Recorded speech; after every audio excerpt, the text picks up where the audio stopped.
Welcome to Audio Products Podcast. We are meeting with pro audio industry veterans, founders, product managers, UX designers, to learn how they build and manage the products we all love.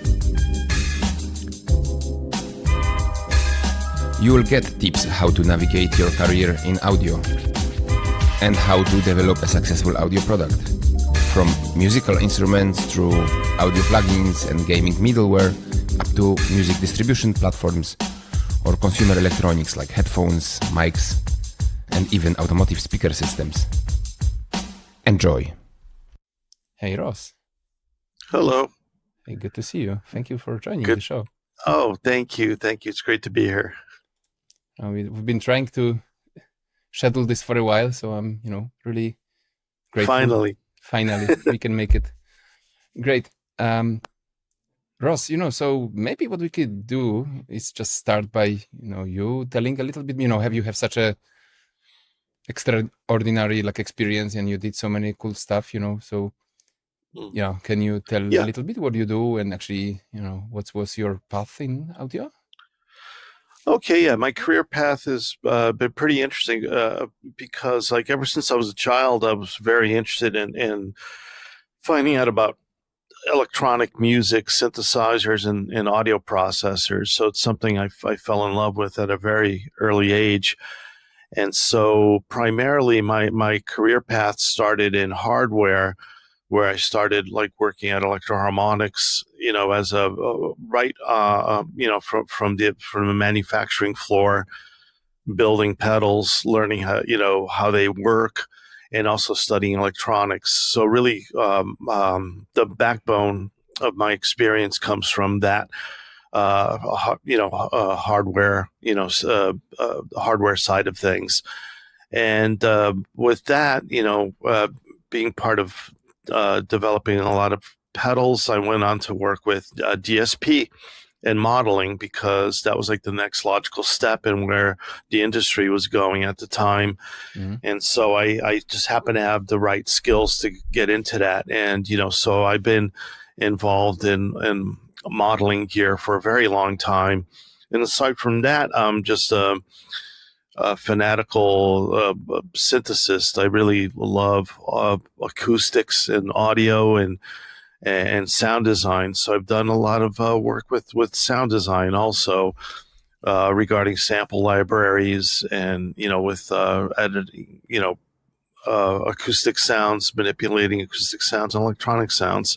So I've done a lot of work in that area too. Just maybe for the listeners, the way, we are connected early, but I found your music also when I saw some of your posts and got to your Bandcamp, and I was I rarely buy albums, but Fans of Collision, really took me, and even awesome. And even until today we are listening to some of those songs in the car. There's just a brilliant music to drive the car. Thank you. Thank you. Yeah. Music has been part of it. It's been interchangeable with the whole, fascination with electronic sounds and just being a fan of music. So naturally it led to, I've been making music since I was a kid, and it gave me a chance to really. I was fortunate enough to be of the right age to be able to see the transition from analog to digital synthesis and sampling, and then hard disk recording. So as a musician, I've been very lucky and have had access to a lot of equipment and a lot of these huge changes in technology, these new trends. So it's I've always been an early adopter of technology and have had that opportunity. So that's kind of gone hand in hand with the music. And the music comes more from a love of the do-it-yourself aesthetic of things like punk rock, where it's not about waiting for opportunities, but making it happen and doing it yourself, recording things yourself, so I had access to a really modest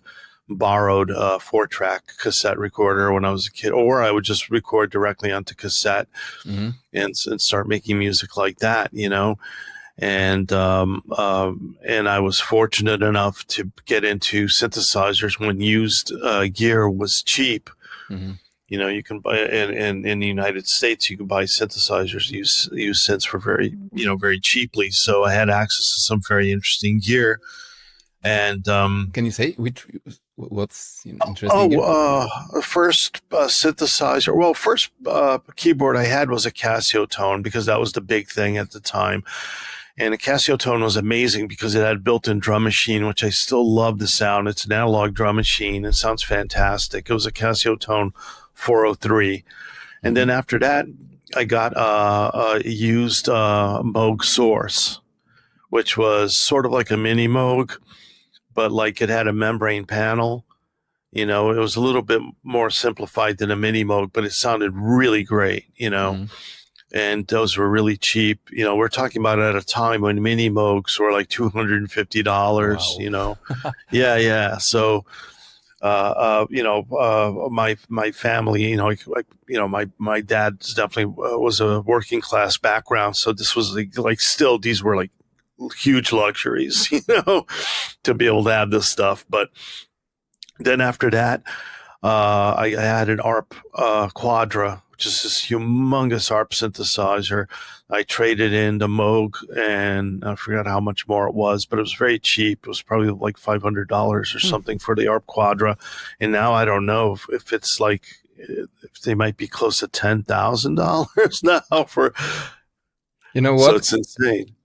I'm just like Sure. I'm making I joke sometimes with my wife that, if I buy like a analog synthesizers, we don't have to treat this as a hobby. We can treat it as an investment, right? Because the prices of the gear goes constantly up and up, so even if one day we are going to, be in the trouble, I can simply sell it, and it's like, investment in the real estate. So this is how I can get excuse for buying synthesizers. And it's insane too. A lot of instrument guitars too. It's crazy to see how certain guitars have gone up in value. Incredible stuff. So, but I had access to my first sampler was a Roland S50. I couldn't find the sequencing software for it, so everything I did on cassette I had to play manually, like the drums and everything. So that was a pain, but it was, but it gave me some skills, and then moved on from there. I just I've had all sorts of gear, and I also was fortunate enough to have a friend who had a home studio, and he had everything that would come out, he would buy it like that week.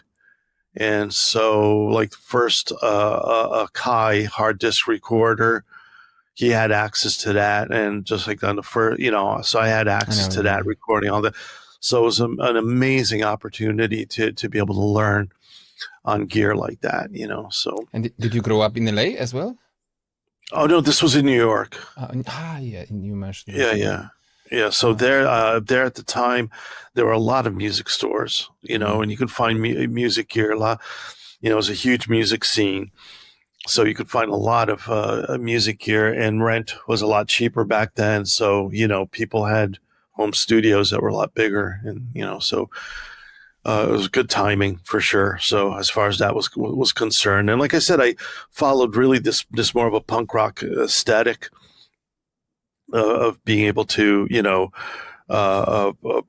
like start making music and learn how to make music as you do it, instead of like concentrating on this classical training, path, and also the path of like studios of having like, oh boy, I wish I had enough money to record in a professional recording studio.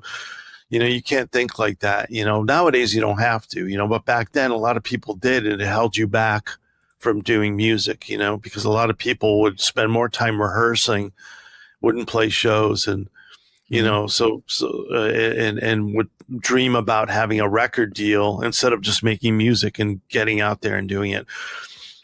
So So I know yeah, exactly what you mean. I know exactly what you mean.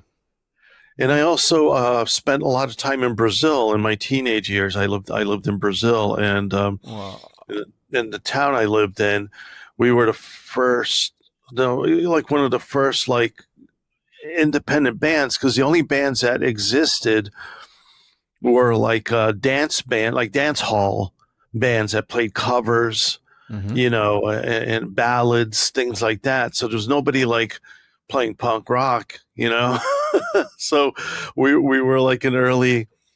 I'm not saying we were good, but we were trying our best, And I was like probably 14 years old, and I was already playing gigs, Yeah, that's exactly why I still like miss those, like 80s, 90s. That was such a cool time. Yeah. It was funny because like one big a band that was really big in Brazil was a Polish band called Lady Punk.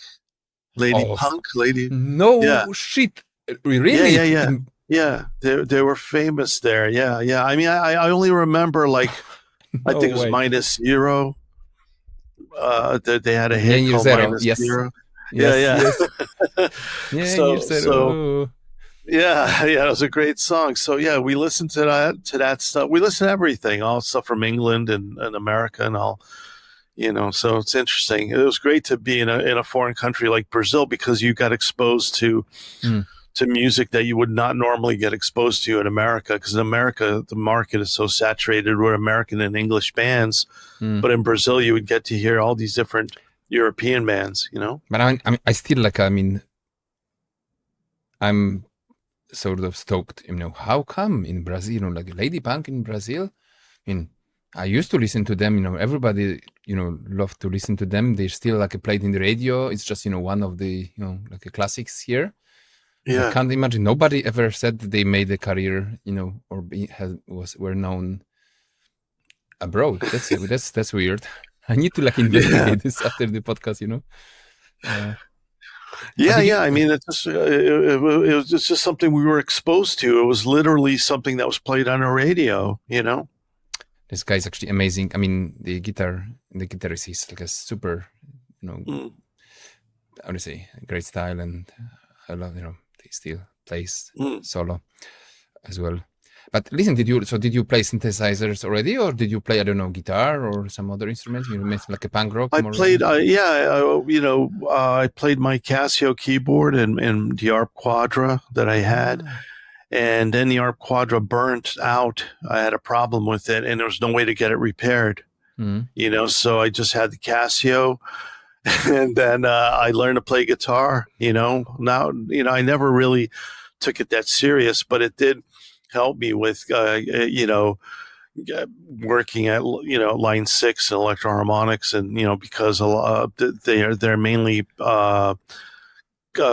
guitar oriented companies, but my passion's always been synthesizers, really, and sound processing in general, whatever kind of production, like harmonizers, echo, any kind of sound processing you can think of.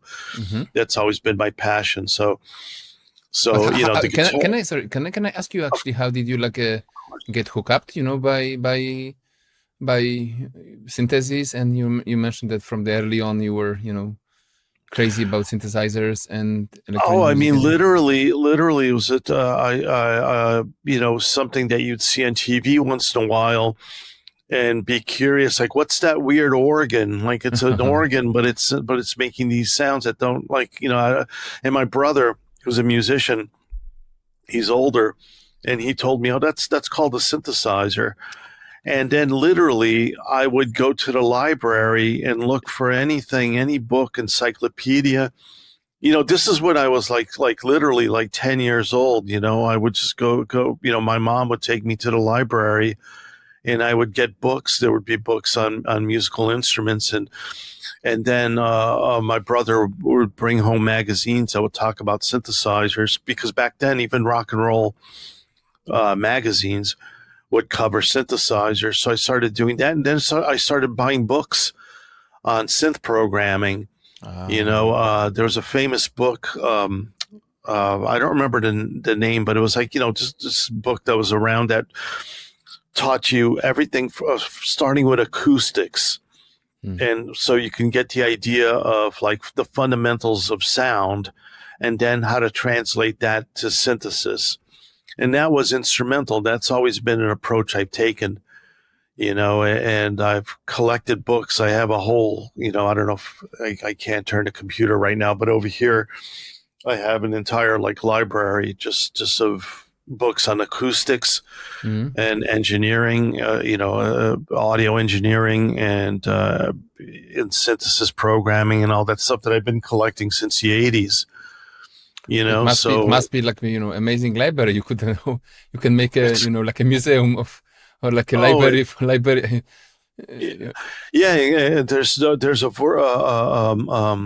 synthesizer museum here in Los Angeles, and I've spoken to the owner, and we've been in touch where he might need some of the material I have, because it's not stuff you could find on the internet. It's like a lot of these like articles. There were these magazines. I also was able to buy a collection of magazines from the 1970s called Polyphony.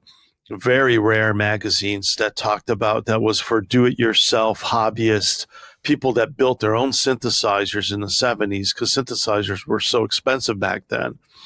And so I have like these magazines in pristine condition, and it's great to read these things because you get the fundamental knowledge of synthesis.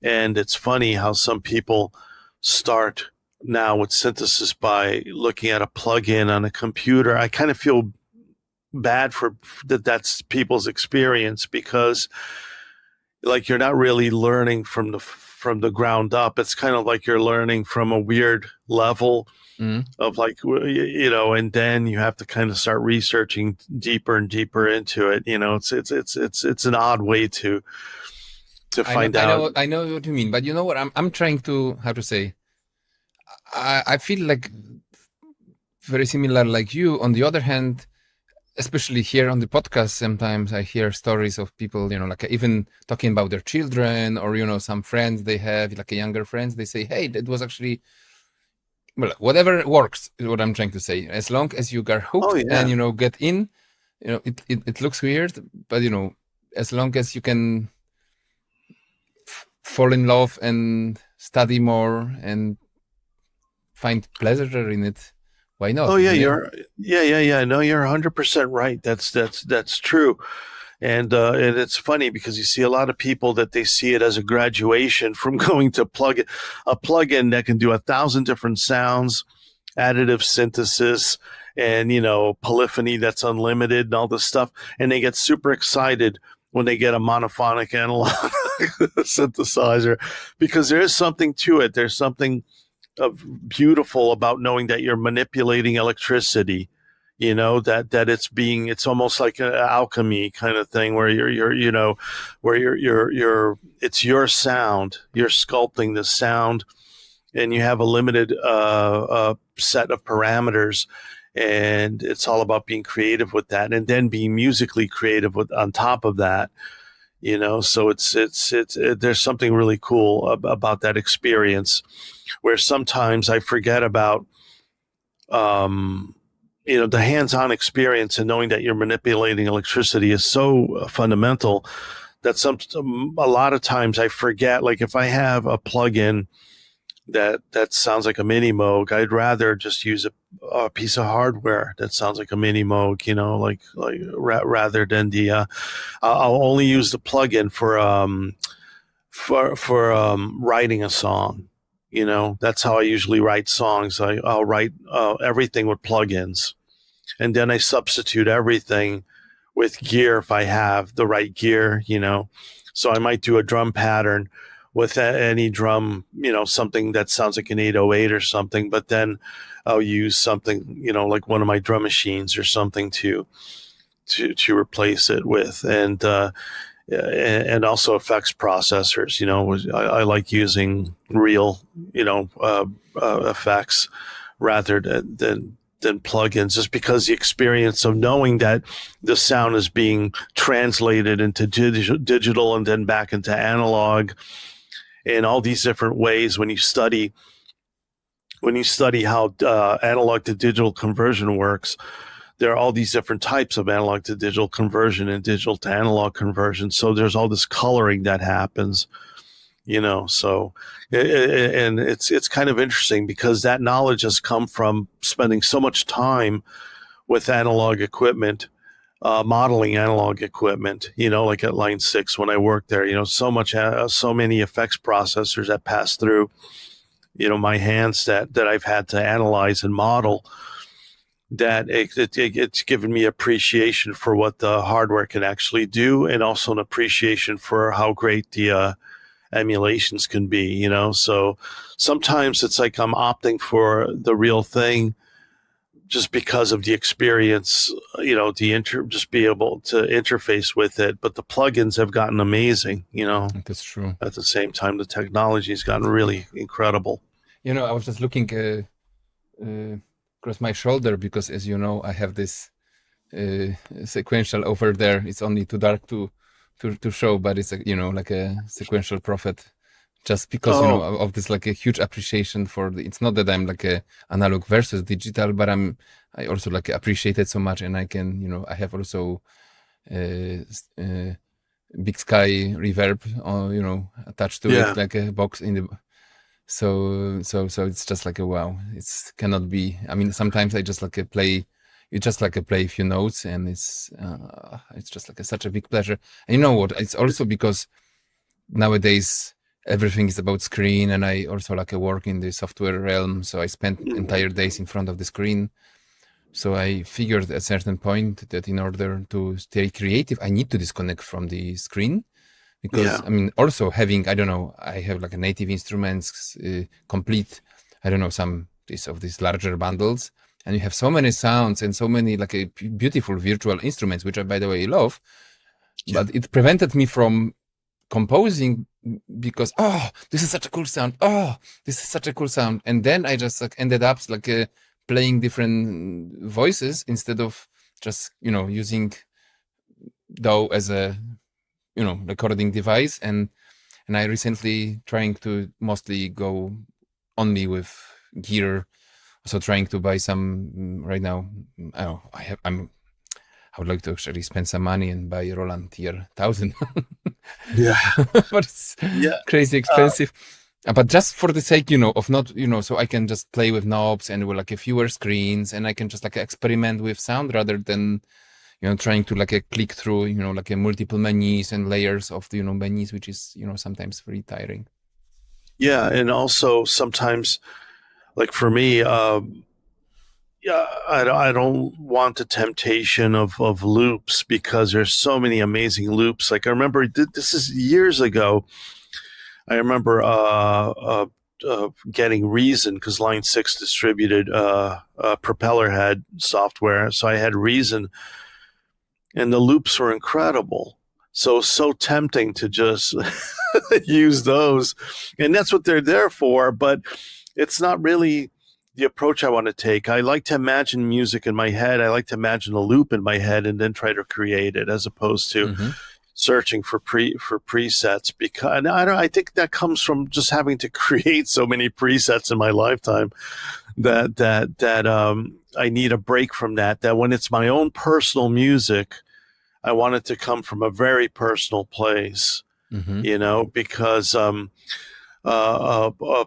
because when I'm creating presets, I'm trying very hard to put myself in the headspace of another musician. It's like I don't want to be me when I'm creating presets. It's like I want to erase that. Think about sound. So because, like, for instance, like at Line 6, depending on the amp you were modeling, it would be an amp model that would be something that what they call a shredder, like somebody, like an Eddie Van Halen type of thing. That's not really the kind of music I listen to, but there's a whole world of virtuosity and art and craft that goes into that, and you have to put yourself in that headspace of what kind of how the amp model is going to work with that musician, so they can find the right sound, for what they're trying to create. So that's why I try to separate those two things. That when it's my music, I don't care. I just do exactly what I feel like doing, And it's like when it's a professional, so something to be done that's supposed to be marketable. I completely switch that off, and I switch the other part on. Yep. Think about, because you can't really put, you have to have good taste, but you also have to be able to be very objective, with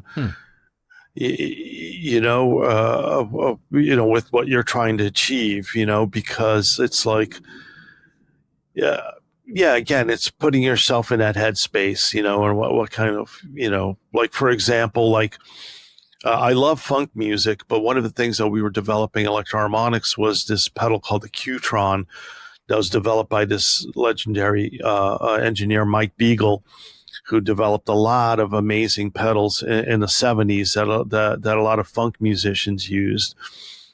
And, it's not something, I don't know how to play slap bass or anything like that, but like you have to put yourself in that headspace and to find out what kind of features, what kind of range, how would somebody who's going for that sound, what their process is, So it's that's a huge slowly part coming to like a product development, so how actually art differs from real product development. So putting yourself into your customer shoes, so to speak. Yeah. Oh, for sure.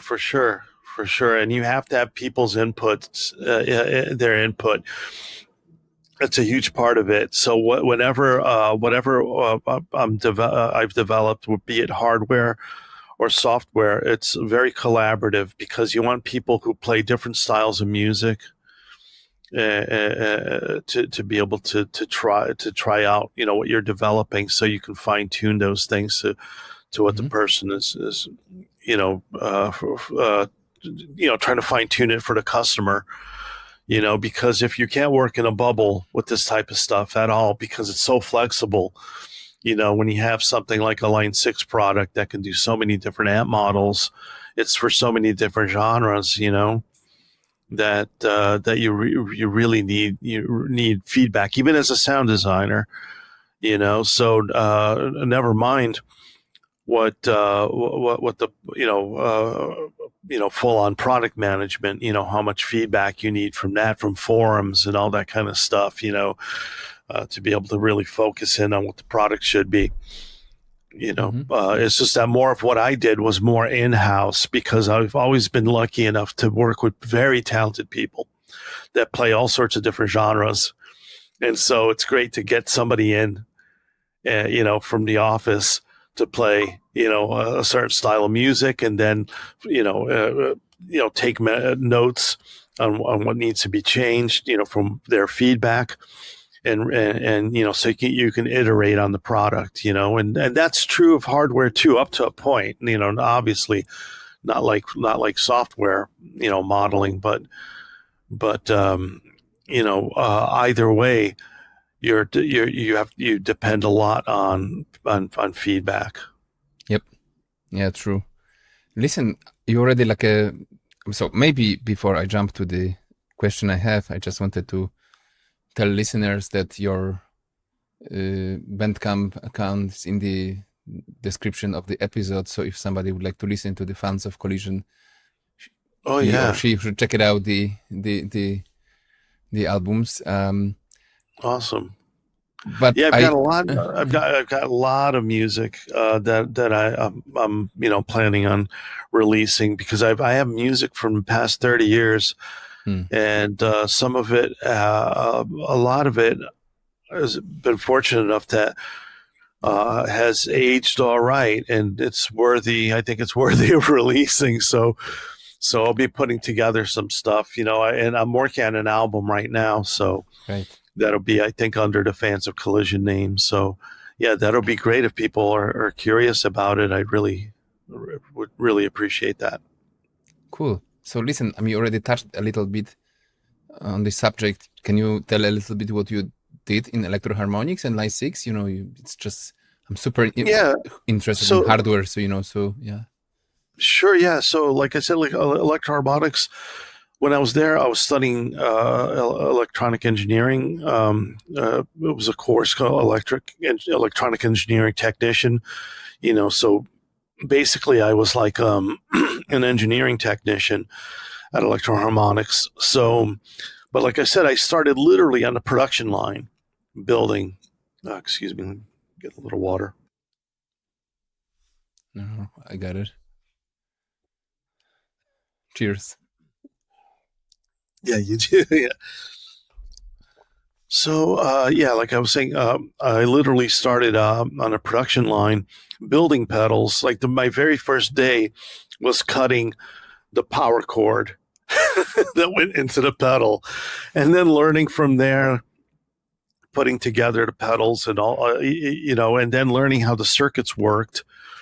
And from there, I calibrated all the pedals. Everything that came off the production line, I had to calibrate. So a flanger, for instance, like I had to calibrate. So all the knobs did specific things. And Mike Matthews, you know, was very hands-on with every department.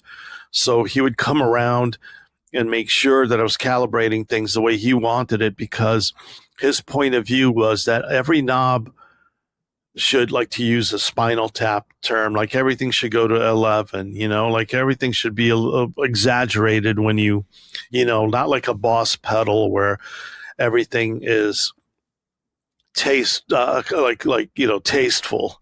You know, it's like the Electro Harmonic stuff went from the tasteful to the obscene, you know, where it was just like stuff just sounded crazy.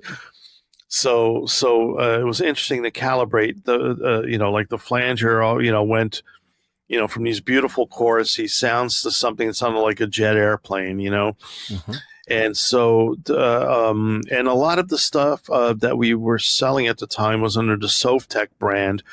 They were actually made in military factories in the former Soviet Union. So, yeah, so this stuff was all made in Russia. So even guitar amplifiers, we had guitar amps that were made in Russia, shipped to New York, and then distributed from there. And the vacuum tubes, you know, it was something I had to test. And I had to test like the prototypes that came from Russia, or every once in a while take an amp and open it up and make sure that they're using the right parts, because crazy stuff would happen. Like, let's say they were having a shortage on capacitors, you know, a part. We would send them Japanese capacitors that were very expensive. Well, those would get lost somehow. And so then we'd get the amp in and we'd have to open it up and see, oh, they're not using the parts that we sent them, you know. So that was part of like my job, was a little bit of private investigator, like to see what was happening, because a lot of things would get lost in shipment. You know, once it went into Russia, it was kind of like, you don't know, it's like what would happen. It was like a black hole or something. And but it was amazing, because like they would make some of the pedals in Russia. So part of my job is anything that was defective in-house, I would repair. And I would also, because of that, because I became so familiar with the pedals, and because they trusted my instincts in my ears, I worked a lot with the engineers that would come in, and a lot of the work they were doing was reissuing pedals from the 70s, because all of a sudden in the late 90s, the pedals from the 70s became a big deal. Like they were selling for ridiculous amounts of money. Like, you know, like a pedal from the 70s could go for like $400, $500. At the time would have cost like $90 or something. And so we, you know, Mike Matthews had the idea, let's start reissuing all these things. And I would work with and then we also did original pedals, original designs. And so all these legendary engineers that worked on products from the 70s with Electro-Harmonics and other engineers that came from outside. Were involved in developing pedals, and so yes, I got to work with all these incredible people like Fran from Frantone. She had her own line of pedals, but she collaborated in a lot of stuff with Electro-Harmonics, and I got to work side by side with her. And yeah, because the engineers would be right there. We'd have a desk set up, and I got to kind of like look over their shoulders and learn how these things worked. And one of the last projects I worked at Electro-Harmonics that turned out to be a big deal, is really interesting, was this was a digital pedal called the Holy Grail, and it became like a huge hit, which was shocking to me because it was such a simple pedal. But that was the first time that I had that I worked on something where you had a development board hooked up to a computer with the parameters, and then you can set up and then play guitar through an amp and then fine tune the pedal. So all the initial algorithms that were available on the Holy Grail, I worked on those, so that was an awesome opportunity. And now looking back on it, it's like I'm so grateful because the pedal became such a famous piece of gear. At the time it was just like one more job to do, just making sure it sounded as good as possible, because it's a very simple pedal. All it did, you have three algorithms you can pick from: a spring reverb, Hall, and then an effect where you have reverb going through a flanger, kind of like the spacey, chorusy reverb. And there were a lot more algorithms that we developed that became available later, but those were the three that we concentrated the most on. And knowing that and understanding how circuits worked in pedals and in tube amps, because of working on the Softtek amplifiers, was the perfect thing that they needed for Line 6. They were looking for a sound designer, but it wasn't like preset design. I did very, very few presets at Line 6. It wasn't my job. My job was thoroughly to, do modeling. So, yeah, go ahead. I just wanted to see that while you were talking, I just quickly, looked at the Electro-Harmonics website, and I can see there are still so many versions. Holy Grail Neo, Holy Grail Max, Holy Grail Nano, Holy Stain. There's a Holy Grail Plus. Yeah, so there is still there.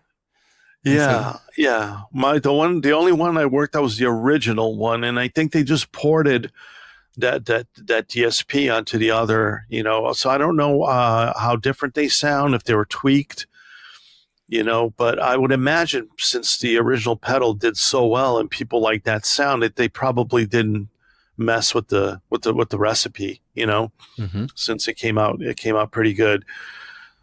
So yeah, there's a lot of different versions of the Holy Grail now. So it's pretty interesting, the legacy of that. I remember one time we were at Line 6, we were working with a German engineer, Reinhold Bogner, who does these amazing amplifiers. Bogner amps are these amazing boutique amplifiers. He was developing some stuff. And one of the amplifiers he was developing, we were going to put digital effects in it.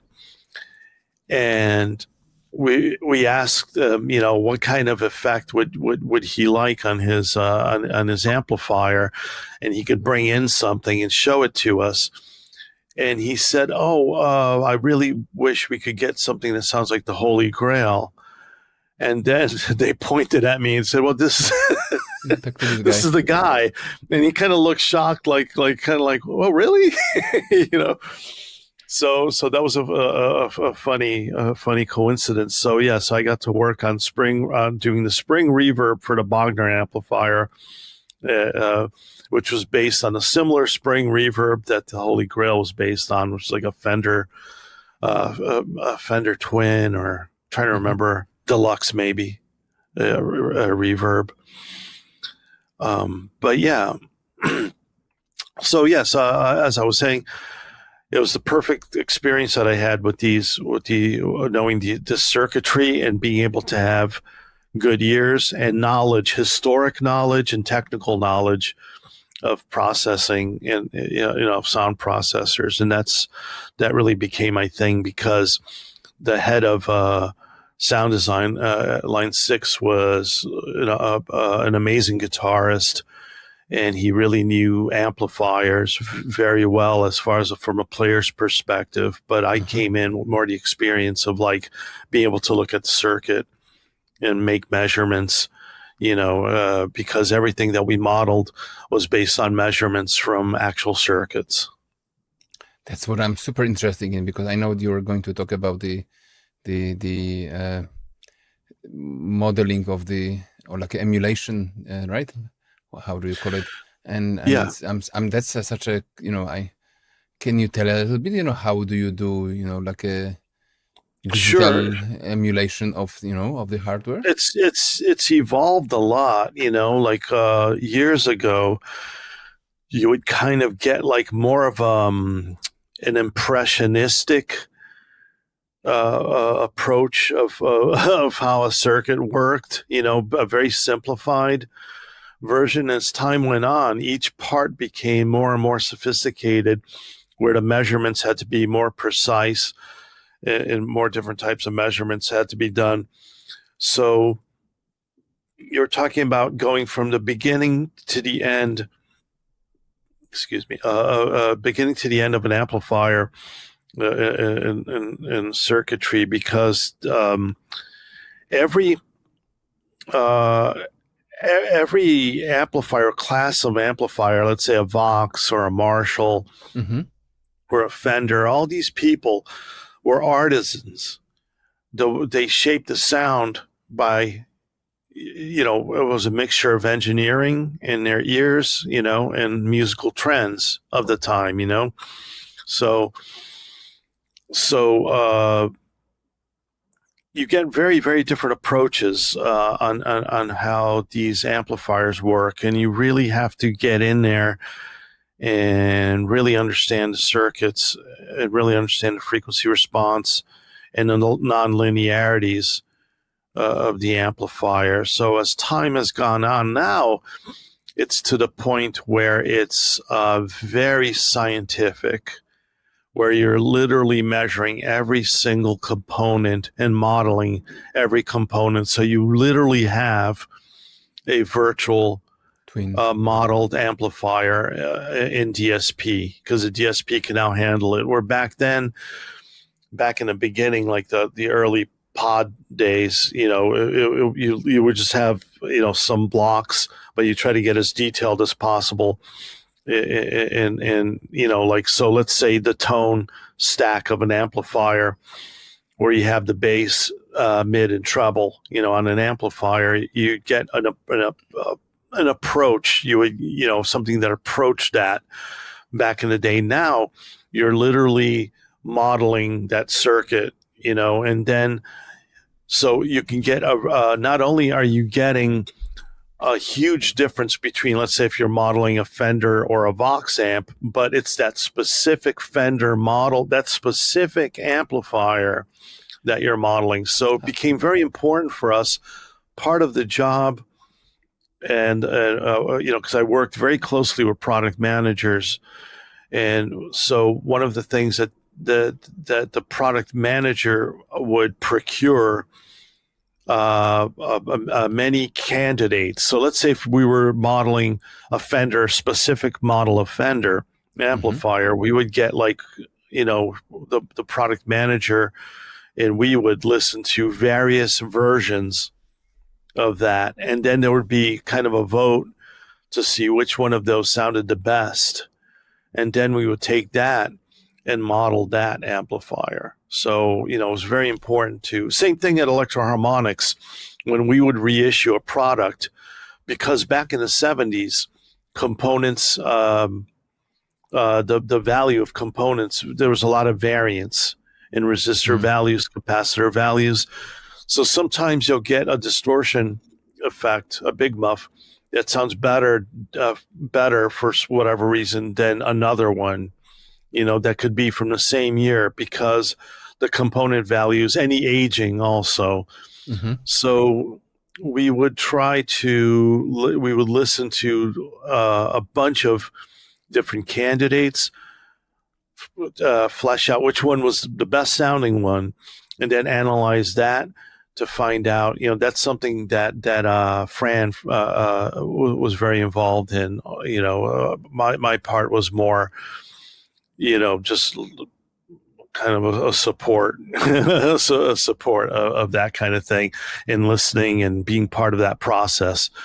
As far as like the Big Muff pedal went, and some other models, units that we created, reissued Electro-Harmonics. Mm-hmm. So that critical listening became part of what I do, so that's always been something, that's been a huge asset, to doing the kind of work that I do. Mm-hmm. But if I can still pick your brain on the emulation. So you're saying that, you simply decompose the circuit and you measure every single component of it and try to replicate it using DSP, like a digital twins, if you will, right? That's what you do when exactly. You do So that's where the technology is at right now. So that's why, and it's really caught on, because at first it was something that you really had to, the engineers had to really study that independently, because there wasn't really, I don't know, now it seems more mainstream. It seems like something that engineers really know a lot about, how to model component level modeling, at this point. Whereas in the beginning, because of DSP restrictions, you really had to more do an overall picture of the tone, Mm-hmm. Mm-hmm. But for effects pedals, it's something similar to. It depends on what you're doing with your what kind of effect it is, because now, with an analog delay, you have an analog delay chip. Sorry about that. So you have an analog delay chip in analog delays, and that is that technology comes from telephony, and from old telephony technology from the 60s and 70s. So that has a particular type of sound, those type of chips. And in the beginning, you could only approximate that type of tonality of that type of chip with DSP. You could only get like a sort of a facsimile. And now you can actually emulate that type of chip, in a model. So you can get something that sounds extremely close to what an analog delay sounds like, Mm-hmm. But Ross, does it mean that, I'm just still trying to understand, how an engineer would approach it. So you really need to break it into pieces and simply open the box and take the circuit. How does it physically, like a step by step look like? If that's what you do, right? You take this literally, you look at the it would be something like I said. Once you have the prime candidate, let's say it's an amplifier, and you say, okay, this is the one. This sounds great. So then you go with you start basically you measure, for example, everything from the input circuitry. The first vacuum tube. Mm-hmm. How that's affecting the sound. So you're modeling that vacuum tube, for instance, and then whatever circuitry follows that vacuum tube that shapes the sound of that vacuum tube, you measure those components. So literally, it's like following a schematic. Like if you were to look at a schematic, so I always liked having a schematic, because to me it makes things much easier. Like a map, yeah. So you know exactly where you are, and it's a map, right? that shows you the signal flow. And so does that make sense? So you follow that pattern, and you go measuring. So it's an additive. It's an additive approach, So you start building it up, and then you go back and you iterate. So if something doesn't sound right when you compare your model with the actual amplifier, then it's another iteration where you find out what part, because sometimes you have to talk to the engineer and be able to communicate, like something like, for whatever reason, this frequency response, I'm not getting this exact shape that I need to get. I think it's because the way the tone knobs are being modeled, I think the treble isn't quite right, that there's something that needs to be changed for, that kind of feedback. So you need to be able to explain what part of the circuit where where it becomes dissimilar to the real thing, because you want to hit that target as best as possible. And then the funny thing is that once you hit that target, sometimes you go back and tweak things to be a little bit different, So you like have some small ghost inside the circuits that actually make it sound like a. You never know what the result. But what I mean is that, like, also you go, because all of a sudden you hit the target, sounds exactly like the real thing, and then you get feedback. For a beta feedback, like beta testing, and people say, like, whatever, let's just make up something. It sounds too dark, right? The model sounds too dark. So then you're like, you can make the argument and say, look, you could show the frequency response on a graph and say, no, it matches, it's perfect. This is exactly how the amplifier works. But it doesn't matter if the customer experience is, it sounds dark. You have to go in and change it. And as a sound designer, you have to know where to go and what part that you change, because it might not be as obvious as you think. It could be something in the beginning of the model, in the middle, or the end, right? You don't know where it is. So you have to understand how the model works. You can't just, like, there's no like treble control where you just go brighter, there's nothing. It's not like that. So that's the funny thing. That's part of the work, is that when you're modeling stuff, is that you're hitting the target, hit the target as accurately as possible, and then you have to be flexible, because there's going to be, a lot of times there's going to be some little change that people are going to want, because modern the way people, because you have so many people that are learning how to play guitar now with modelers and not real amplifiers, so you also have to, like, tread that need, like that, be able to balance that, where the user customer, their experience is based on something that's different. They're not somebody who grew up in a guitar shop and was able to play every guitar amplifier, like they work at Guitar Center or something, and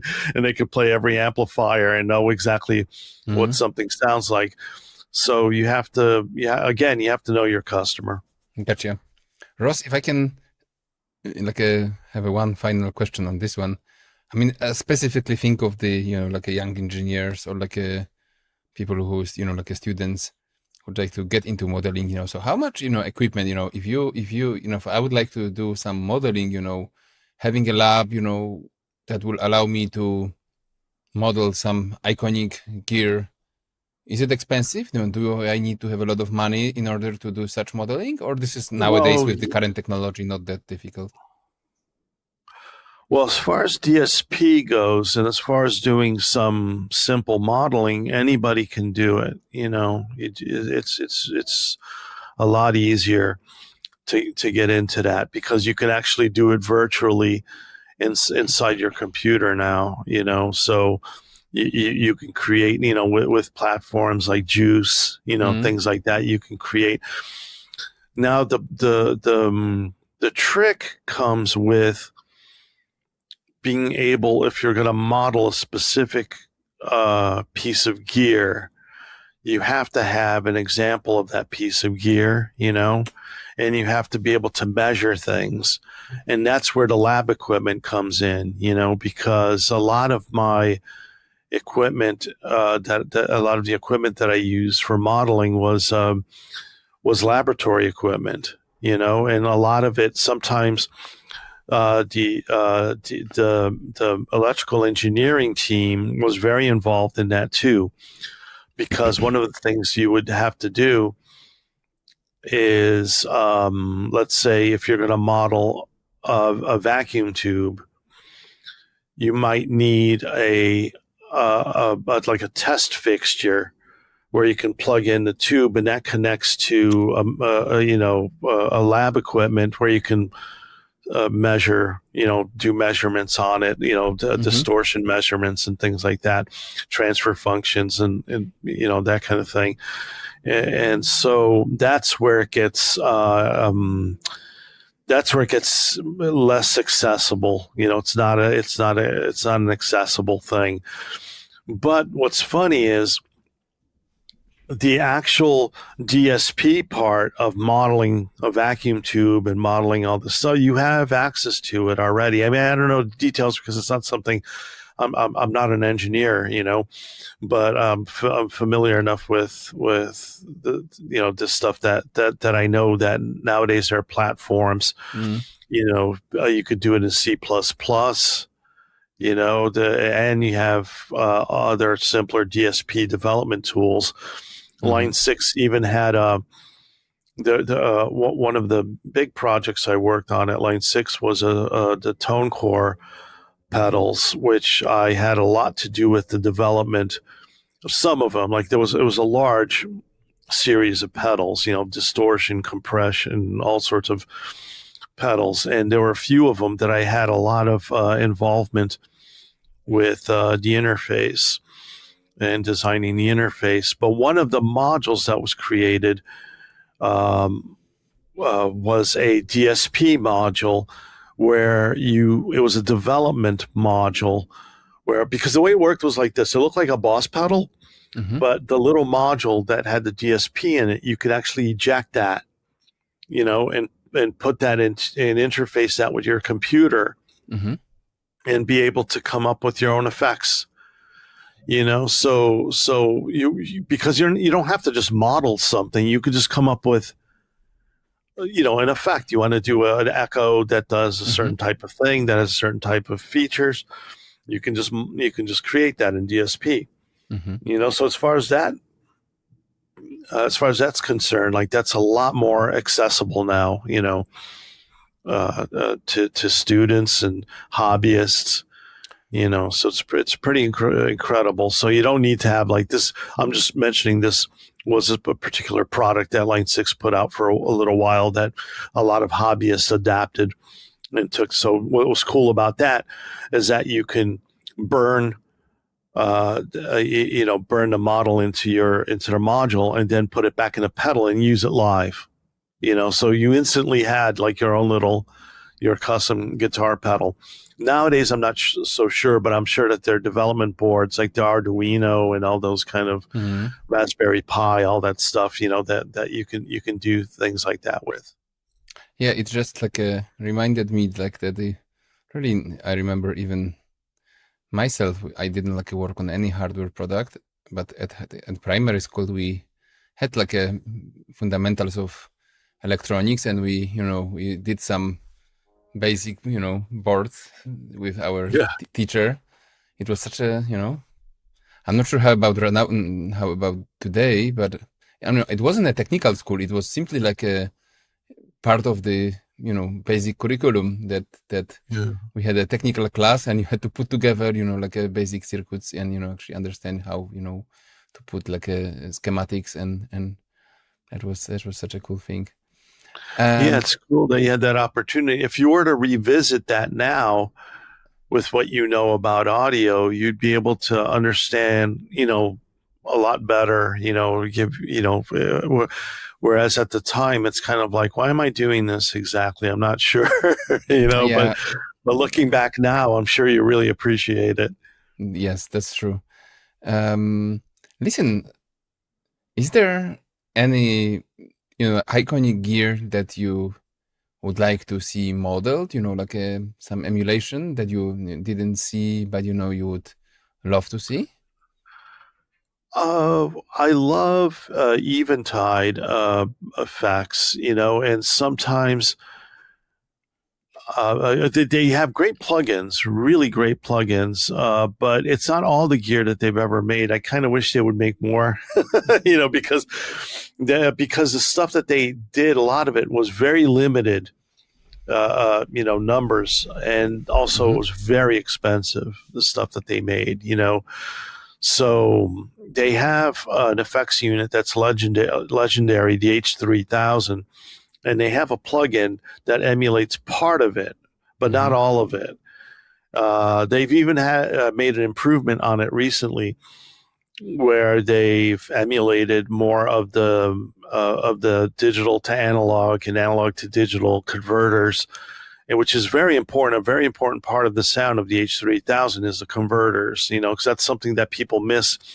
They're looking too much into the DSP part and not enough in the peripheral part, which is part of the color, and the magic.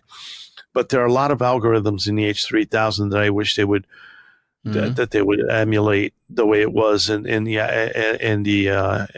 box, because you could expand. Like, there was a version of it called the H3500, and it was amazing because it had everything: vocoder, like string modelers, resonators, all sorts of very interesting effects, and that would be great to see. And they also made some really weird boxes that would sit on top of an amplifier that would be like a really primitive harmonizer, very dirty sounding, crazy sounding harmonizer that was meant for like a budget, but it was still very expensive in the 70s. But that has such a crazy sound. It would be really cool. So it's kind of an interesting thing, because usually when you think of modeling, you're thinking about analog gear, but I think that now it's becoming possible to replicate the idiosyncrasies of crazy digital gear from the 70s, that had really crazy, grungy sound, and so that would be a cool thing. Yeah. It's interesting. I mean, that's the same, I think. Andrew Sheps, when I asked him this question, he told me exactly the same thing. Like they're not only like old iconic analog gear, but some very cool digital boxes as well. Yeah. I have a rack mount unit made in the 80s by a company called Delta Lab, and the way it's a digital delay, and the way they sampled the sound was a different approach. So the frequency response is really wide. I think I don't know if it's up to 15 kilohertz or more, which for something from that time period, like a guitar amp couldn't even reproduce those frequencies anyway, so some guitarists used it live, including my brother. It was his. And so that unit has a very interesting sound, because it doesn't sound like any other digital delay. It has a very interesting, clean sound, and it's beautiful because it has a control voltage input, and you can control it with modular gear, so you can do crazy things with external voltages, like delays that are random, all sorts of, tricks that you can, whatever you can do with an LFO on a synthesizer, you plug that into it and you get these incredible. So I'm a huge fan of that stuff. So a lot of different types of digital delays from the 80s use different techniques.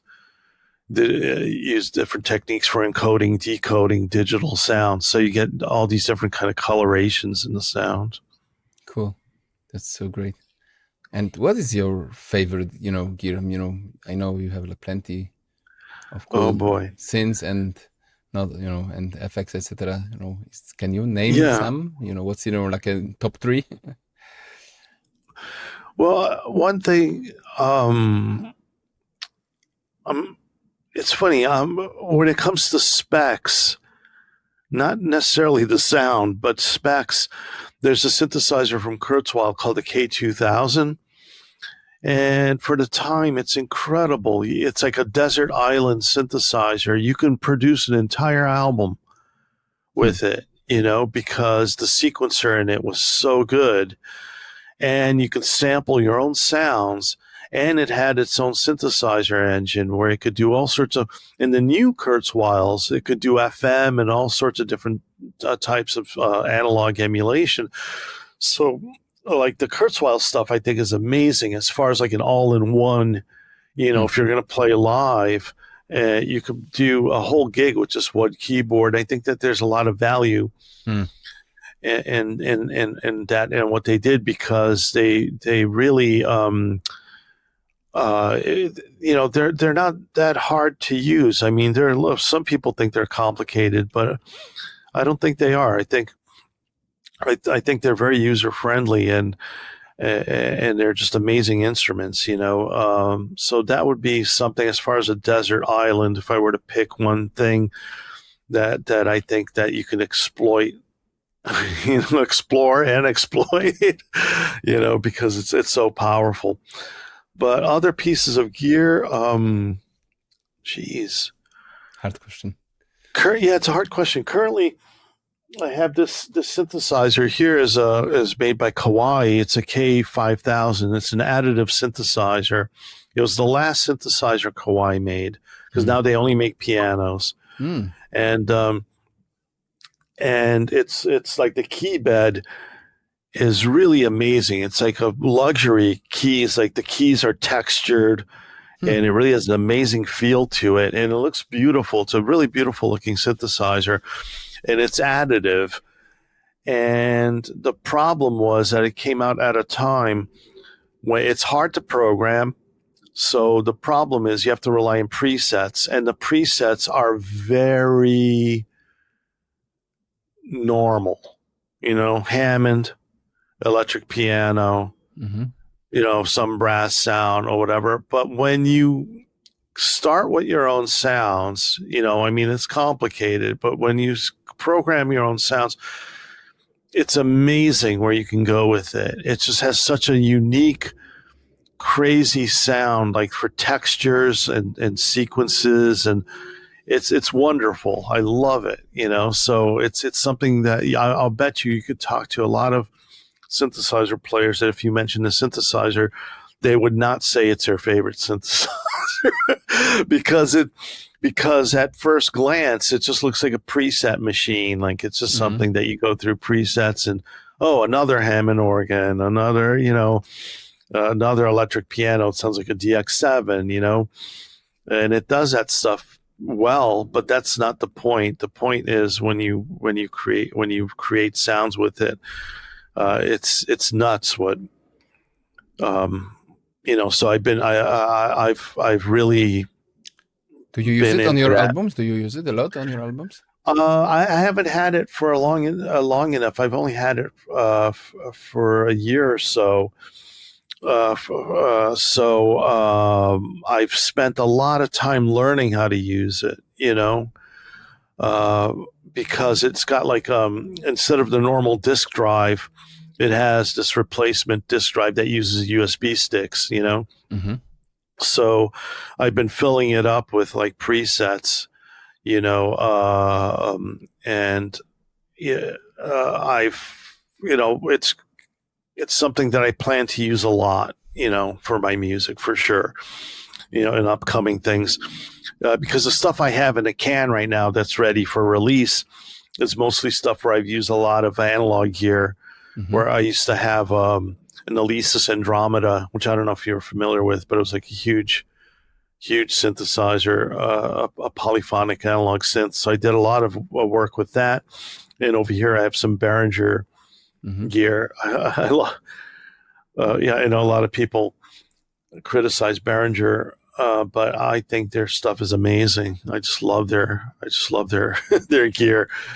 And I think that it just sounds incredible. So I have a couple of pieces of gear, and I also have a Mega FM It's a French synthesizer called the Mega FM, which I love. It's basically a Sega Genesis sound chip with a synthesizer interface, and you get these incredible sounds with it. Again, I don't use it to get Sega Genesis sounds because I'm not really interested in that. I just use it because it's a unique engine, and you can get incredible sounds with it, like really dirty, crazy bass sounds and loops that are just really amazing grungy sounds and evolving sounds too, which I really like.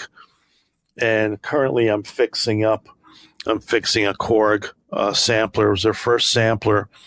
It's from 1986. It's called a DSS-1, and I'm fixing it, getting that ready, and I'm going to use it also, because it has a similar type of circuitry. The way it works, similar to like how Fairlight worked. I don't know if you're familiar with the Fairlight, the first sampler. So it works more like that than other, contemporary samplers. So it has a very interesting sound when you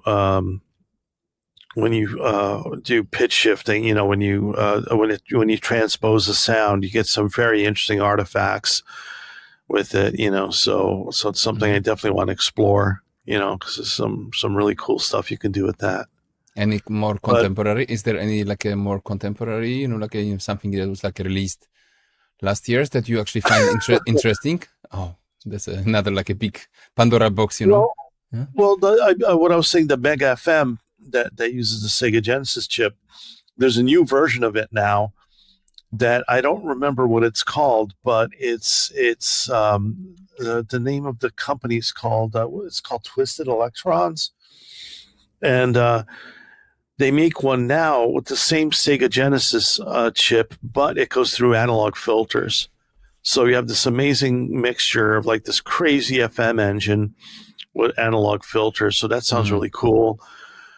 As far as new gear, the thing is, like, I haven't had access to actually playing stuff because I like to say that I like something that I've actually played, but I love to play the UDO stuff. I don't know if it's called UDO or UDO synthesizer. It's this guy, independent, and he makes these amazing synths,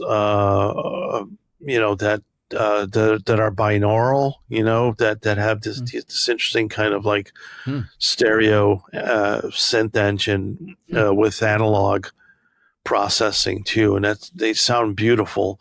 Didn't have to trying to remember what else is out there that's really amazing, but there's no shortage of great gear right now. True. The Novation, what's it called? The Peak. That's a great synth because it uses FPGA hardware mixed with analog hardware. So it's a very unique synthesizer.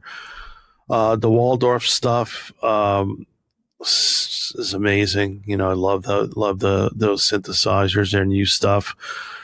I love the fact that they still you could still get like sounds from their original synthesizers from the 80s, or you can get extremely modern sounds. What's it called? Third Wave or something? That's also another company that makes a polyphonic synthesizer. It's similar to a Waldorf, and that sounds just beautiful. The stuff you can do with it. I love all the kind of resynthesis stuff where you sample a sound and you can manipulate samples that are very, as if it was a synthesizer, time stretching and doing all sorts of interesting things with samples. That's something I love. See, that's why I love we talked before the podcast about it. I love going to Superbooth in Germany, in Berlin, because this is such a cool place to like learn.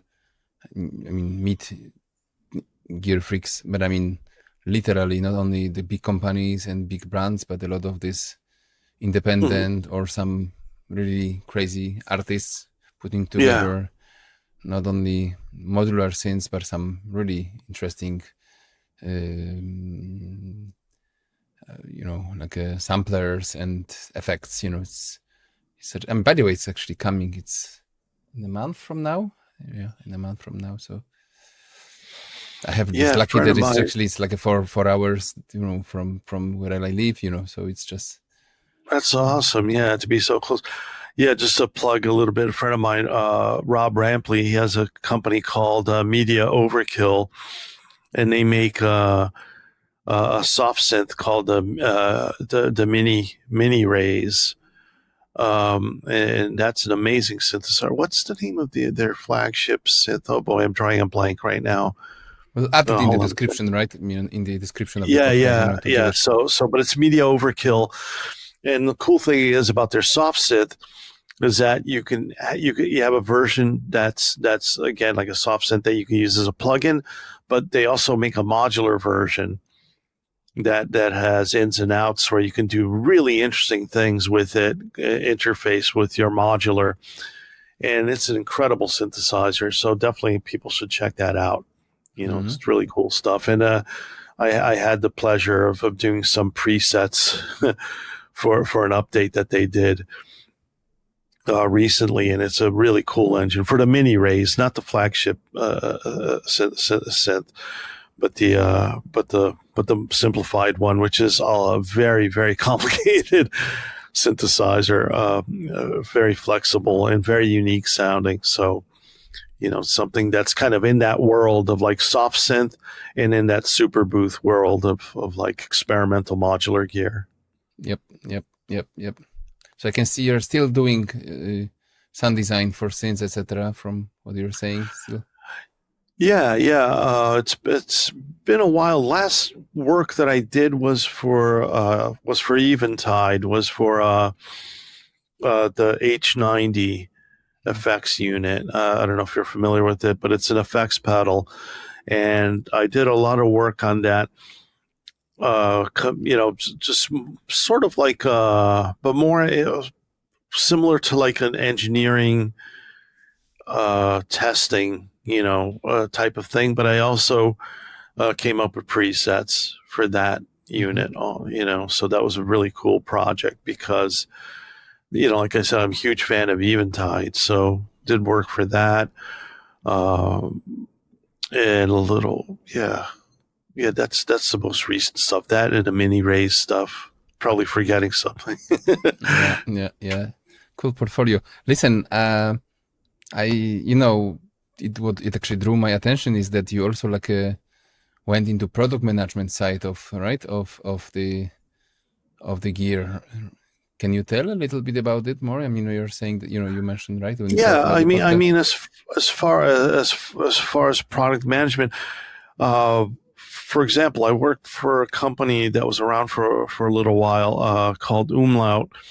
And what they did was they did custom contact instruments, for composers here in Los Angeles. So my job was, I wore many hats, and my job was where I met with composers and figured out talk to them about their workflow and see if we could create a contact instrument that could ease their workflow. Because, like, for example, somebody would have a lot of guitar loops in their hard drive, and a lot of the work that they did would be for a weekly TV series, and they would have to pick guitar loops, and they would have a hard time syncing and finding the right key for that guitar loop and stuff. And the contact engine is flexible enough where you can synchronize things. It syncs the tempo, and you can change the key of something. So, for example, we would create like an instrument that would be, hundreds of guitar loops in different banks where you can see the name and audition them really quickly, and then sync them to tempo, and then use that kind of, so it depends what a person had. So all these composers had hard drives full of stuff that they, went on trips and recorded stuff, or like the Zoom portable recorder, that type of stuff. That kind of thing. So they would have that, but they didn't have the time to really develop it into a contact instrument. So my job was to kind of talk with them about that and then propose an instrument. So I would issue a proposal by talking to the development team. So we had people that were programmers that would program the interface for Contact and program and implement the samples, for example. And then you would also have people who are graphics, develop the graphics, so you could have like a specific interface for a specific composer. So if they want sliders, we could supply them with sliders, so I would issue a proposal. So my job was to not only do this proposal thing, but also coordinate with the team on scheduling and just be on top of things, because you'd have somebody editing the samples, somebody cleaning the samples. I would do a lot of that myself, editing, cleaning, and implementing samples, and then people, doing the contact programming. I don't know if you're familiar, but like KSP, it's called. Yeah. And so you'd have people doing that stuff, and then you'd have people doing the graphics. So that would be, this multi-team type of,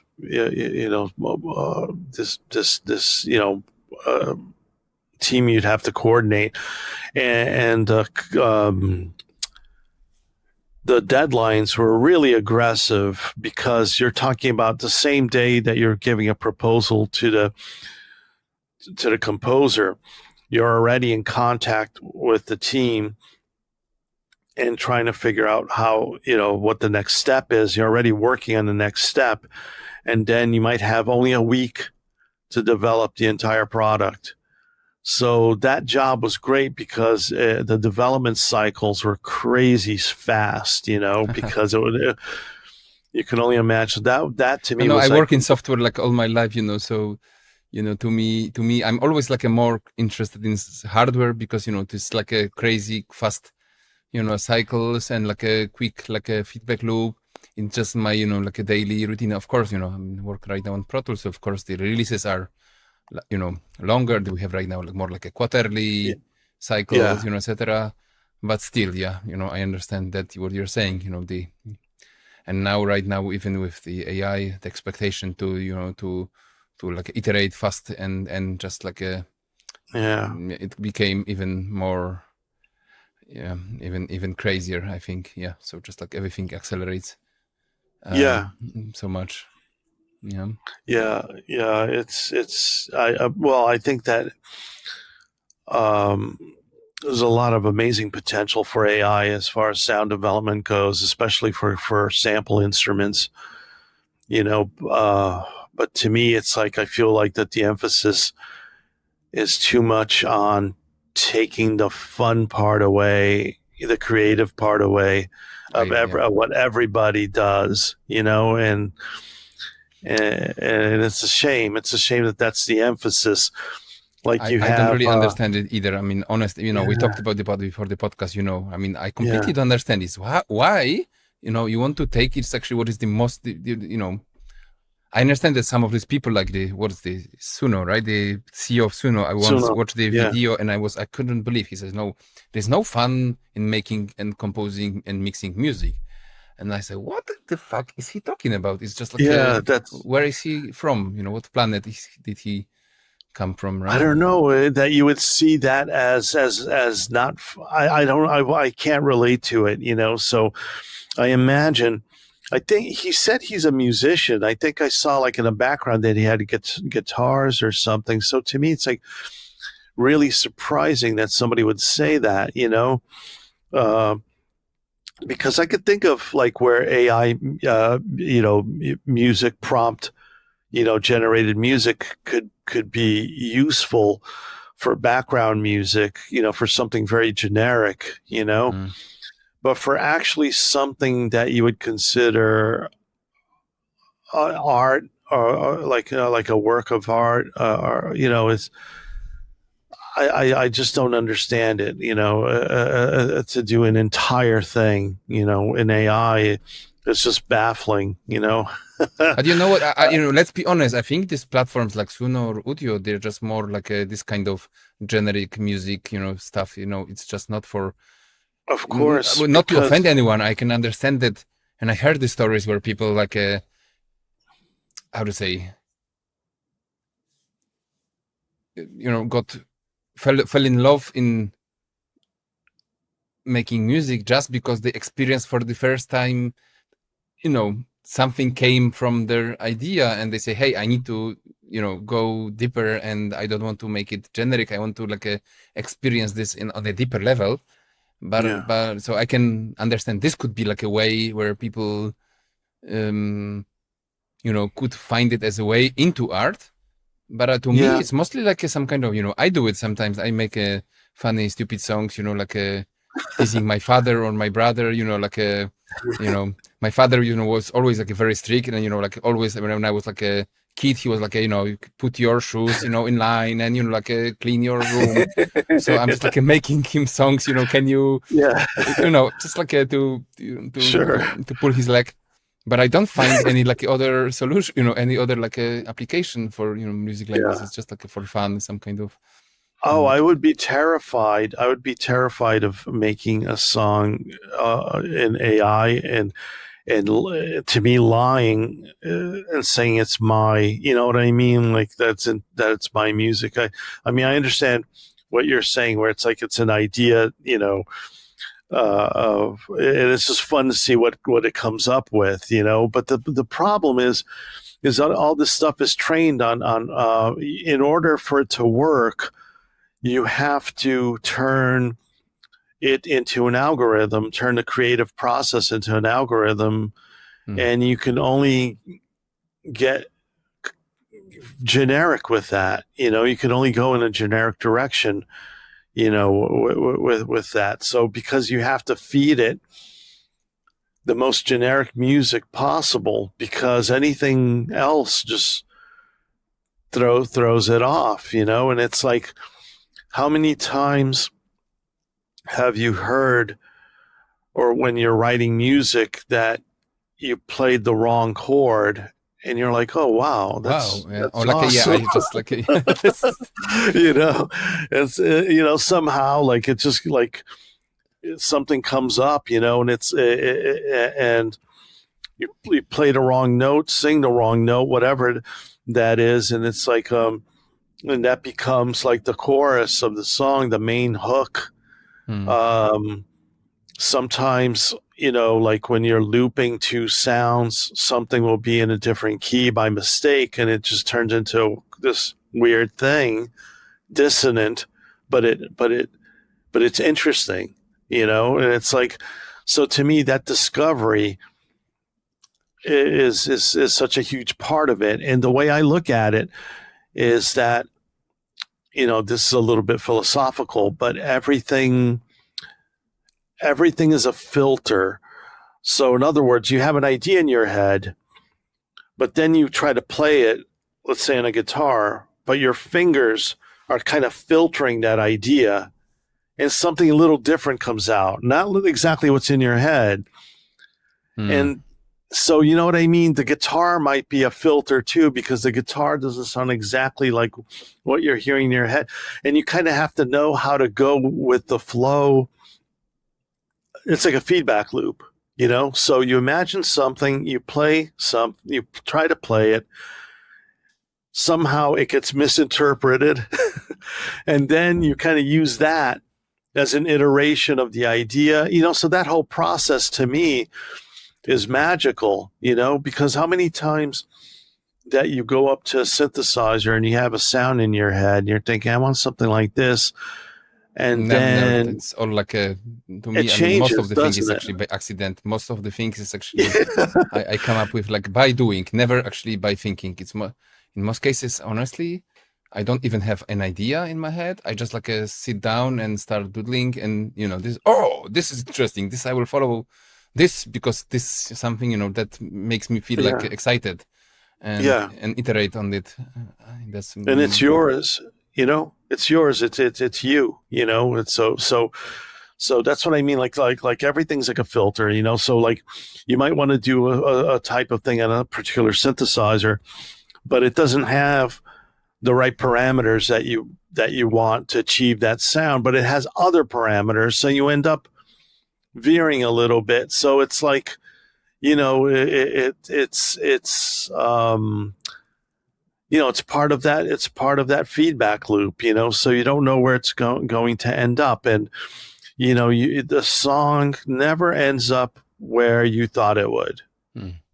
Like a piece of music never ends up where you thought it would. And to me, I like that surprise. I like that adventure, and I like the idea of mixing. I hate this idea that people use recipes for music. Like they'll have. I understand for engineers that are mixing records, and they have a sound. So you go to that engineer because he has a specific type of approach and a sound. But for me personally, I don't have any templates in Logic. I don't use any templates. Every time I'm going to compose something, I open up Logic and it's blank. And then I start doing stuff. I can't imagine otherwise. I mean, I don't know. I mean, yeah. I would be surprised if somebody can start making music from the template. And that's that's so common for music, that for commercial music, for commerce. Like if you're composing for movies or video games, the composers don't even turn off their computer. I don't know if you know, but you have assistants and you have computers that are networked with sample libraries that are bigger than anything you've ever seen in your life. No, I'm talking about like a music, not like a commercial. Yeah, exactly. Like Not about. That's, I understand that, for like a music, especially for games, sort of, I'm also like interested in, Poland has like a pretty strong, like your gaming industry. So I have like quite a few friends, like a CD Projekt, the Witcher and the, what is this called? Like the Cyberpunk, it's just like a famous game. So this is like it's interesting because it's, I think, only really like a tech company from Poland that made such a huge success and become like a unicorn. And it's actually a gaming studio, right? And I happen to, and by the way, their game audio director will be on the podcast, cool. soon here. And it's just like such a, cool to see how, the music is made for, and actually there are multiple composers and, like even audio developers, etc. How like a AAA studios make audio. Yeah. But still, but there are different types of composers, because there are composers like what I'm saying, like they'll have their rigs set up and it's a virtual orchestra. They know exactly, where each instrument is, everything's labeled and everything is about orchestration, virtual, string sections, brass and everything you can think of.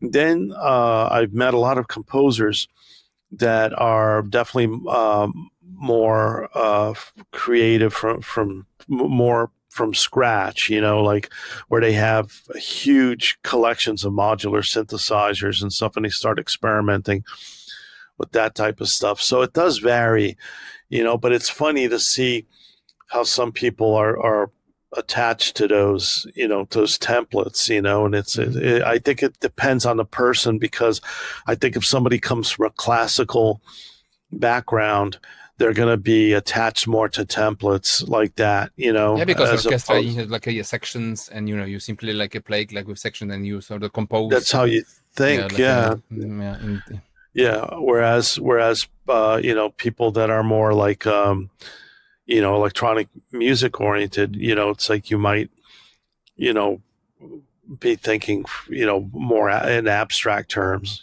so. True. Listen, I mean, I know we have to slowly get to an end, but I wanted to ask you one more question, if you don't mind. Sure, yeah, please, yeah. Anything that if I'm leaving out stuff, yeah. I mean, we talked about it before, so I'm just like interested about your opinion. What is the state of the music and like a wider audio industry right now? There's so much going on, and obviously like there is a lot of like a I think that something that's been kind of, to start with something negative, I think that there's too much of this Silicon Valley app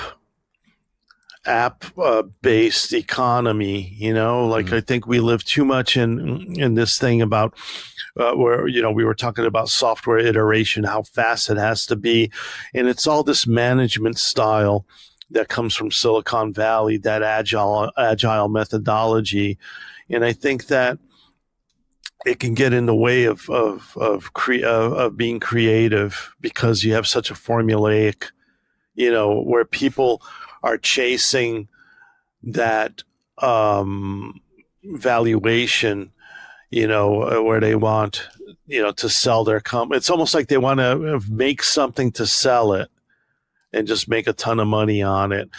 And I think that there's a lack of long-term thinking, and it's something I've always admired in Japanese business, that Japanese business always thinking in terms of like decades, generations even. I'm just like a big fan of like a Japanese, like a culture and the business culture. True. Yeah. So yeah, me too. Because it's like the results are so good, and big fan of. I'm sorry. Go ahead. Yeah. I just wanted to add something on the top of it. My wife's actually currently reading the book. I don't know the English title exactly, but it's about the Jack Welch, the man who destroyed the capitalism, I think. It's about how American and generally like a Western, like a free market economy from 50s and 60s, which was more similar to the Japanese one, turned into this like a equity and, mergers, acquisitions, like a profit, like for shareholders at any cost, some kind of crazy, like a neoliberal, like a 90s economy, right? And it's mostly about the Jack Welch and how he became like a CEO of General Electric, but I think it's very much about, what you're saying, right? And how much this also like a, in how to say, infected, so to speak. Yeah, there was a company in the United States called RCA. They were called the Radio Corporation of America. RCA made everything in electronics, and everything was made in America. So when you use those plugs like for a VCR, like those are RCA jacks, they're called, because they invented it. Okay. And they invented a bunch of things, and they made vacuum tubes, and they made RCA tubes were really well respected. They made, and so what they had was they didn't have just one place. They had buildings with people doing research, and that's the thing is that now it's different. It's like it's these small startups with a lot of pressure, with a certain type of mentality where there's always a rush, and it seems like nobody is slowing down to think about what kind of legacy do we want to build? What kind of future? What do we want to leave behind? Once we're gone, kind of thing.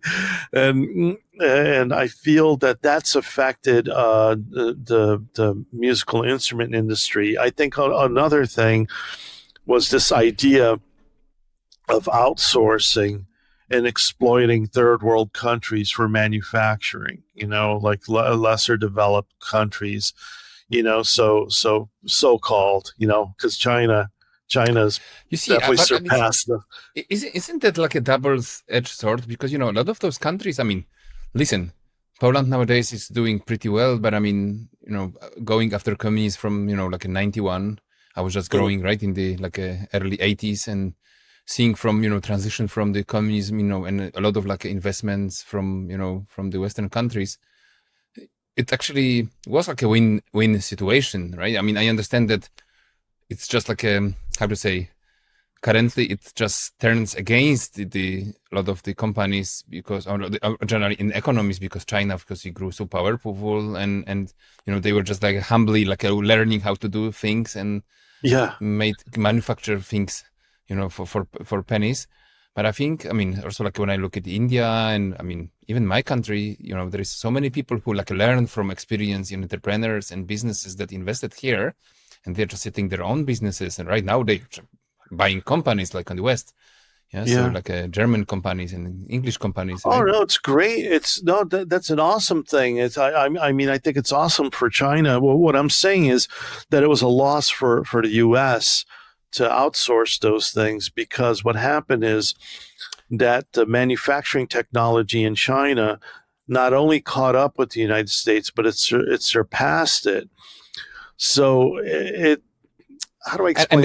And the money came to the pockets of just like few people who were just like greedy enough to sort of to outsource everything, right? Yeah.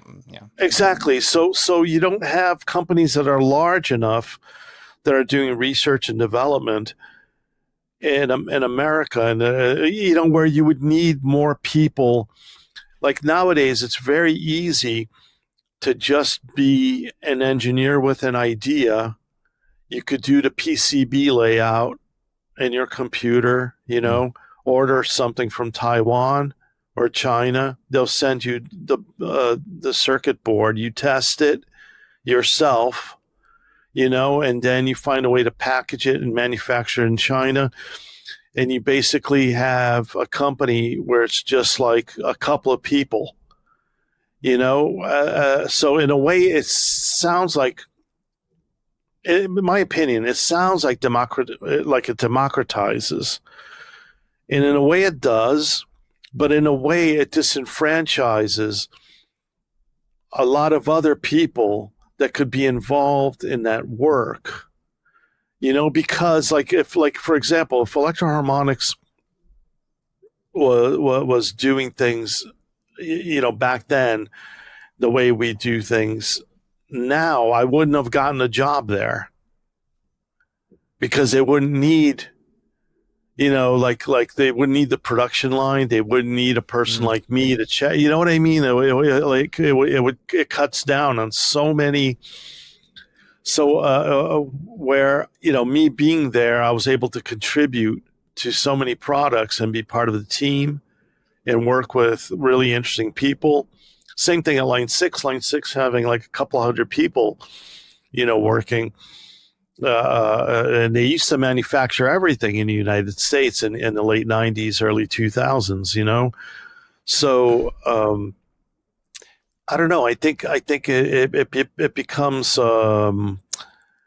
alienating for a lot of people that, for you to be a technician, at a company, for you to do certain types of QA work and stuff like that, where a person could have a passion for music products, but they don't, it becomes, it's odd. It's almost like if you want to do something in audio now, you have to start your own company. It's a weird thing. So it's, in a way, it's people would look at that as democratizing, the whole thing, but I don't see it exactly that way. I see it as a weird position to be in, where it's less collaborative. I know you mean, and that's what actually it's missing, right? Because if you had like a company which was all in the same place, and this was not like a distributed and outsourced overseas, regardless of who benefits. But I mean, that you have a more like a family. That's also like why I was referring to this book. Because he was saying that the business earlier was more like in like even like a family, that first of all there was not just such a big pay gap between like as owners of the company and the employees, but also like people like live like work entire life for one company, and the owner of the CEO of the company treated the employees like almost like a family, right? And it's now all like a kind of Wild West kind of capital. I don't know how we call it, but I mean this kind of capitalism I don't like either. It's very weird. Because everything is like, it's like a gig economy, where they say like the life like your expectancy, like if you work in video games, is only a few years, because people get burned out. Because the schedules are so crazy. True. Again, because of this crazy iterative mentality of like iterating things as quickly as possible, burns people out. So it's interchangeable. And, it's hard enough because to get into a lot of audio careers now, to work in audio, they want to get people from college that they can pay as the least amount possible, and kind of exploit that whole thing. But then it alienates people who have experience and knowledge, but then again, they don't expect you to be at the company for too long anyway, so it's this weird I know exactly what you mean. I think it's just like infected not only music industry, but I mean literally the entire economy. And I remember you mentioned this like a stickiness thing, right? The like attention economy, fighting for like people's attention, right? And some kind of like using some, how to say it, is like dark patterns, crazy tricks in order to grab people's attention just for a while. It's really like a weird, so such a dehumanized, right, approach to building products. Yeah, it's very weird because this is fakeness to a lot of ways, like the especially like like a lot of remote work that I've done. It's like you could see this creeping in of like what they call gamification of work, where it's like there'll be freelance work, but it's the kind of thing where you're not assigned work particularly to you. There'll be tasks and you have to go there and get the task. So you're competing against a bunch of people. So they overhire people. There's too many people for the job. And so you grab whatever task you can for that moment, when it's available. And then all of a sudden there's no work, so and you have to wait for the next batch of tasks. There's all these weird tricks that are happening that I think that turn it into this like it's like a game when it shouldn't be. There's nothing fun about it. I know. Listen, I mean, one more thing. We talk about the product development, and remember, just before they start the podcast, we talked about some features that are hard to understand. I was actually referring to a mixer, but I mean, to me, virtual mixer. I have also like the impression that companies, in order to constantly like reach out to for new, let's say, recurring revenue, they come up with features that not really features. So they just like change something just in just to, let's say, justify their existence, and so they can like because we're talking about the software, or like a subscription, so you need to deliver features in order to like resubscribes and keep the like retention, right, and attention, so you and I was just like I don't know, once again, I don't want to like blast the specific company, especially that I'm in general like a big fan of it. There's so many of them, right? There's so many. The idea of renting software, because it's such an attractive model for the company. I think it gets in the way of manufacturing hardware, because there's less incentive for larger companies to make hardware, because the hardware, once it's done, it's done, That's true. But let me, if I can just like again, devil's advocate. I know that some, and I don't want to say it who, because I don't say to who, because I don't want to blast anyone, but I read once on the internet some kind of like a very negative comment about the software development that, people are, paying for fixing bugs, etc. And I was actually under the impression that somebody who wrote it has never like a work in the software development, so I understand on one hand, and I'm also like not a big fan of this like a feature, sort of like a pseudo features, built just to grab people's money. On the other hand, even in the software industry, you, in order to keep the, like a quality product, you need to have engineers, they, like a fix bugs. People expect to have like a real support, not some like a random AI bots, etc. So I can sometimes see like really like on the other side of the spectrum, right? That there are just like sometimes expectations, even from the software companies nowadays, that, you'll just deliver everything for free. You just solve the software, and it should work flawlessly forever with any and especially with most of the DAWs and plugins are like a desktop apps, right? Yeah. So there is obviously like a new computers and new technology coming up, so there's like a compatibility problems.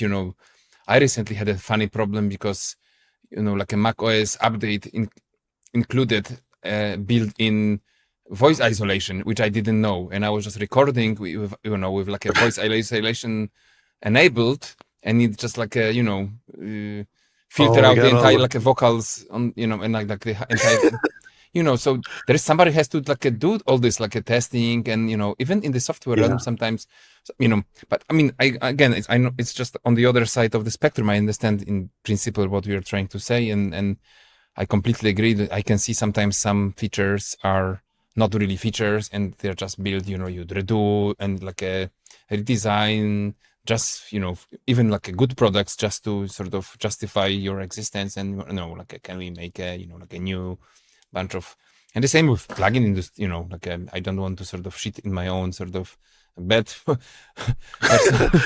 but sometimes I have this like it's just like a exploitation of like a people just like a sell more like another like a promo of Black Friday, etc. Just like for people to collect more plugins and not just to make music. And we're saying we help creators, but I mean sometimes I feel it's just like how can consumerism, what I'm trying to say, like is. And I think it kind of goes back to like you were saying, you need people to test stuff. I think it comes back to the same thing we were talking about hardware, is that people have this idea, I could just design the hardware myself here at home, order some stuff from China, and I can start my own company. And people are even more like that with software, where they're like, just learn how to code in C++, make some plugins and start selling the stuff. And it's not like that. You need more people. You need people to test things. You need, again, it's this thing about like, I think that a lot of it comes from American business culture of this thing. Oh no, you're an individual. You could do everything by yourself. You don't need anybody.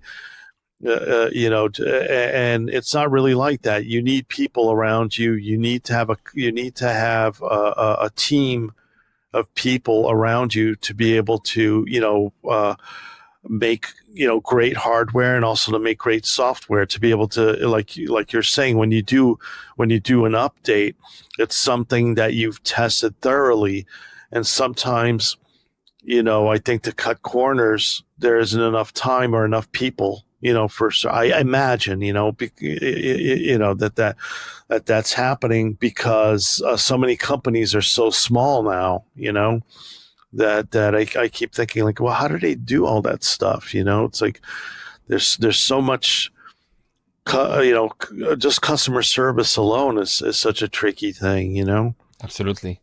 What should actually happen in order for this to change? Is there any hope for us yet, or this is economy? Sometimes I think it's the entire economy went so crazy that I don't know, we would need to have probably some super big crisis or a war in order to sort of, for people to be sane. I mean, it's not that I'm like a warmonger, or what's happening in the world. I'm pretty actually stressed, but I mean, I just wonder what you would, to me, sometimes it feels like people got completely crazy, right? Everybody is just like I'm not know if you read the Catch-22, right? Everybody is just like in some kind of psychosis, right? I mean, they are running like crazy and fast. Yeah. To grasp people's attention, that's oh man, I don't know. I mean, the thing is that what's going to come of this crisis that we're going to have, because we're talking about food shortages. We're talking about, it's like, I don't think people understand what's going to happen in the next few months, because you're going to have, I know, you're going to have some major, it is going to be worse than the COVID situation for sure. I really believe it. And I think that my hope is that people will learn quickly to think more as a society I don't know if it'll happen, because you have two ways of looking at an emergency. You could panic and go to the supermarket right now and buy all the toilet paper, right? or you could think that maybe other people like have to wipe their ass too, that's where, and that you could think more like a society. So because like when you take World War II, for example, I was watching a video where this economist was explaining World War II, and my mother's old enough where she was very young, but she's like she was born during the war, but she was even years after that there was rationing, where if you wanted to buy sugar, you had to stand in line and buy only a certain amount of sugar, and the reason why that was happening is because they didn't want one person to just go there and buy all the sugar. The way we're set up right now in America, somebody could go right now to the supermarket and buy all the sugar in the supermarket, or like the shelves will be empty.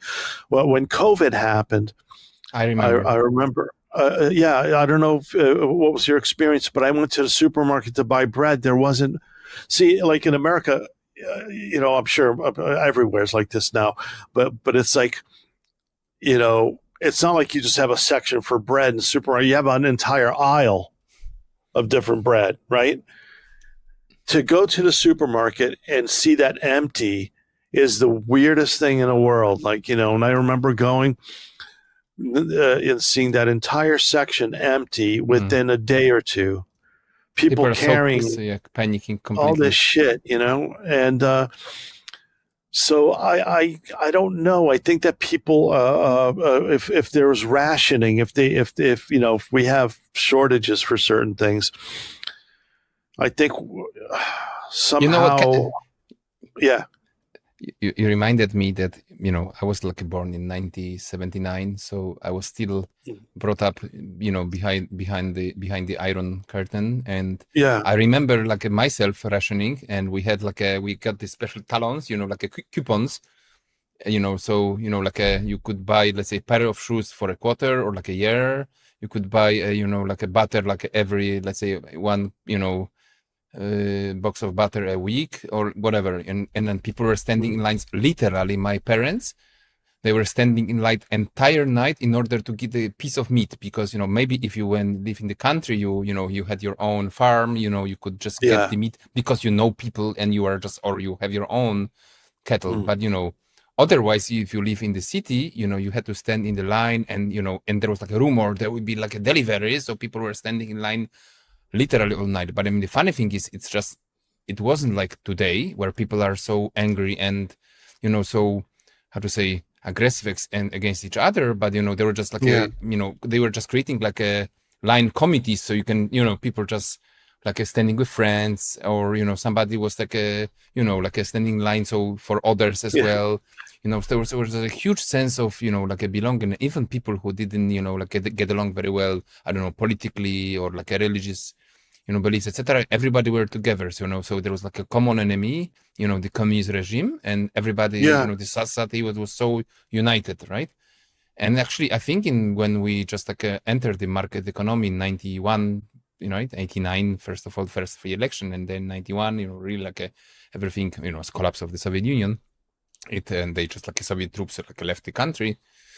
I don't know. I mean, there's plenty of things I find, worse, because people become so self-centered and self-centered. And there is a lot of this, how to say, aggressive, a defensive, you stand in line and you look across the shoulder, behind you, if nobody's actually willing to pass you by, or if you drive the car and you hang on somebody, you can really it's like in Russia, people somebody can drive in front of you and leave the car, and it's just like you watch the movies in Russia right on YouTube. They're ready to kill you. Easy rider, honestly. So but I mean, I do hope, like you say, I think on to I know we went crazy far from the music industry, but I really do hope that But one thing that I can tell you, one thing industry related, I heard that France has passed a law that I don't know if they're going to enforce this law where everything that's electronic you have to be able to repair it. It can't be disposable.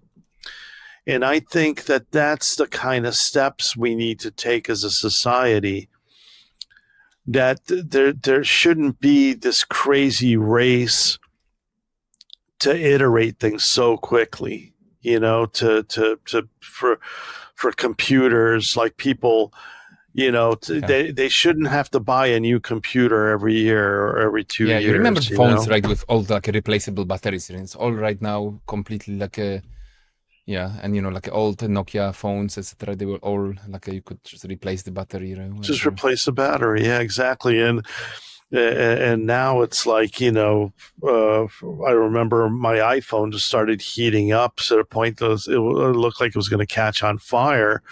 I got rid of it, it's like because it was just outdated. It was running so slow.